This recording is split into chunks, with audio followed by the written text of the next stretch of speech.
Hey guys, welcome back to the channel. This is Saga and today we will be taking a look at Loatle. Loatle is a term that has been added with Sipanku patch and it has made a lot of waves in the PvP meta. As you all might already know that when it came to Loatle and Dojo rematches, I made a video about that and it went really crazy and now it's being banned every single match in Dojo rematches. But when it comes to PvP, some players have tried that in PvP as well at the start of Sipanku and they got away with it at the start, to be honest. But now people are really smart and it's really hard to play Loatle in this current meta because everyone knows what you're planning to do, and that is most likely what you can do the best with Loatle, which is kill your own teammates and kill the enemy teams as well. But the role that Loatle plays is basically a control role or an aggressive role. Coming to its pros and cons, the best pro it has is basically the good variety of a moveset it has. It has a neutral attack, it has a digital attack, and a mental attack as well on top of it. So that is a really good moveset that it has. The second pro I would say is basically it can burst AoE and one shot a lot of times that are not tanky on the enemy team if you get the chance to do it. Okay, the reason why I say is that you don't want to play this stem as a voodoo, to be honest. I mean, you play the voodoo trade, but you don't make voodoo as your win condition, is what I mean. Loatle can be both played as a support or damage both, and which is why it makes it a really good tem as well. But still, it has its own niche and it's not being used by everyone out there. Coming to its cons, it's really hard to get the AoE out.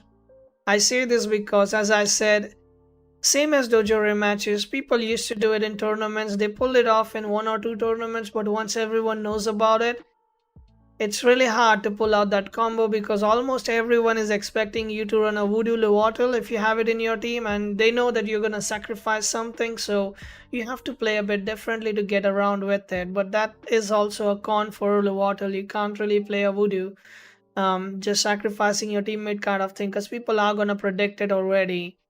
Second, as I said, easy to read. You will get outplayed if you try to go for voodoo. So let's go into the traits. So it has two traits. One is seppuku and one is voodoo. Seppuku is basically whenever you attack and if you die from overexertion on that attack or after that attack, basically the person or the tem that you attacked basically gets a doom status for 2 turns. So while this is very good, it is very situational and I would not recommend it. Coming to voodoo, when attacking an ally, the damage is replicated to each rival. Tip on how this works is this does not work on percent HP of your tem. It works on the flat HP. So if you have a Psypat with 355 HP and you one-shot that Psypat with Loatle, for example, it's gonna do 355 flat damage to the enemy team as well. It doesn't matter if they have armor stacked up or not, it is flat HP for HP 1:1. So if you do 355 damage to your own tem, it's gonna go back the same way to the enemy team. And there are very few little tems that actually have more HP than that or that can live that. Now let's jump into the moveset for Loatle. The suggested moveset by me would be Faraday Cage, Telekinetic Sharpnel, Ninja Jutsu, and Sacrifice. So basically you want to Faraday Cage at least twice and then Telekinetic Sharpnel. By then, if you're still alive, you can use the Ninja Jutsu for the priority, and Sacrifice is always there if you're alive and you need the 3 prior, use it to buff something else in your team and make your team accordingly who can basically utilize the Sacrifice as well. Coming to the suggestion for item, I would recommend having a War Drum because, as I said, this build is not going to be completely focusing on killing your own teammate voodoo type of Loatle. This is more about damage, right? So do more damage with the War Drum. Coming to substitutions, you can use Front Whip or Bush if you would like, but it is highly not recommended as I don't think you might be using it much on this, to be honest. Double Faraday Cage, 1 Telekinetic Sharpnel is just more than enough good coverage you might really need with Loatle. Coming to the substitution items, I would recommend Double Screen or Hacked Microchip.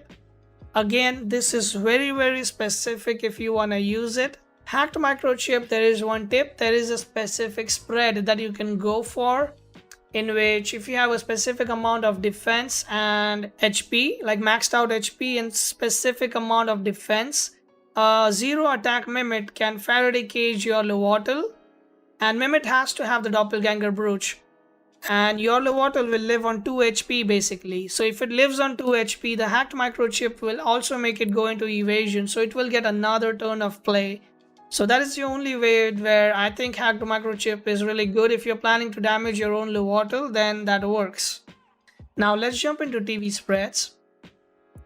Coming to TV spreads, I would recommend this spread, which is an aggressive Loatle. So this basically means that you completely do not rely on using Voodoo Trade to your advantage. But if you want, you can still use it on, for example, do a Faraday cage on an OB10 with a hacked microchip who can then go in evasion and give the evasion to Loatle as well. So those combos can definitely be done, but this is the usual build that I would be running and I would recommend you guys as well.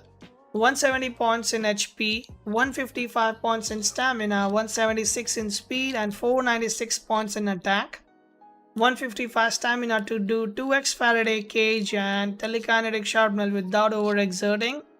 155 speed outspeeds the Mushuk, like a basic Mushuk, and it is also faster than Naga, so that the Naga's Fury will always go first for some team AoE damage, and then you can kill your own Naga if you want to. So we put all the points in attack. Now coming to allies and threats, the biggest allies I guess for Loatle would be Naga's Mimit and Hejin. The reasons are the same as before, that Naga, as I said, you can do Naga's Fury and then just Faraday cage your own Naga if you want, so that it can do splash damage to both of the enemy Tems. It ignores all the typings and everything, so keep that in mind. Mimit is really good, because if you can copy Mimit, like copy Loatle into Mimit, then you can just do a Faraday cage and kill your own Loatle or kill your own Mimit to, you know, throw the damage back to your enemies, and it will definitely kill your own Tem.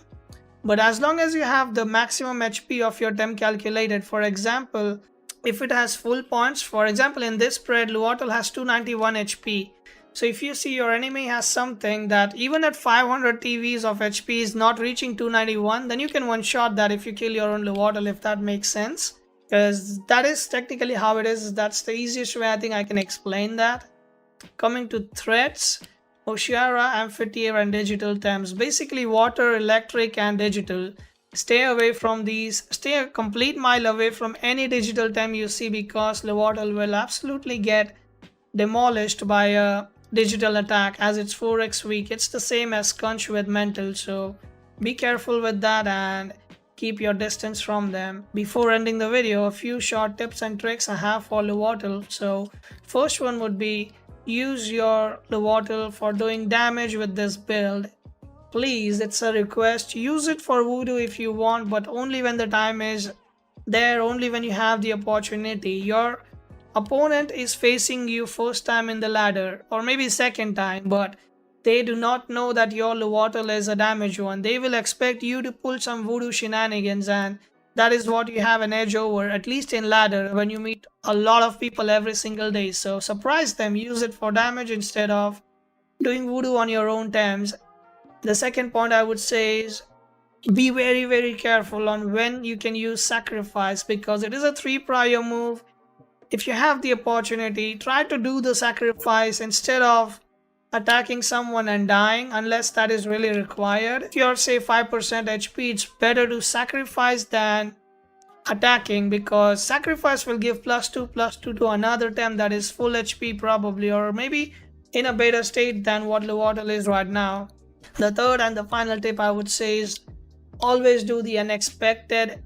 Don't play as your opponent thinks that you are gonna play. For example, if you have a Mimit in your team, if you have a Wolfie in your team and this Loatle is in the field, then your opponent most likely thinks that you're gonna bring the Mimit in to copy the Loatle and then do the Faraday cage on it. Don't go for it. As I said, this is the same point as the first one almost, where your opponent will most likely expect you to do some Voodoo stuff, but you don't fall for it. You do the unexpected. When you're playing with Loatle, a lot of people are going to have expectations from you that you will do certain things XYZ way only, and This is your chance. You do something different, you surprise them, and you might just get a big tempo lead that will define your state in that match, or just get you that match in general if you just get a kill that was really not thought so by your opponent. But that will be my take on Loatle, guys. If you have any questions, feel free to drop them in the comment section below. If you like the content, please consider subscribing to the channel and hit the notification button.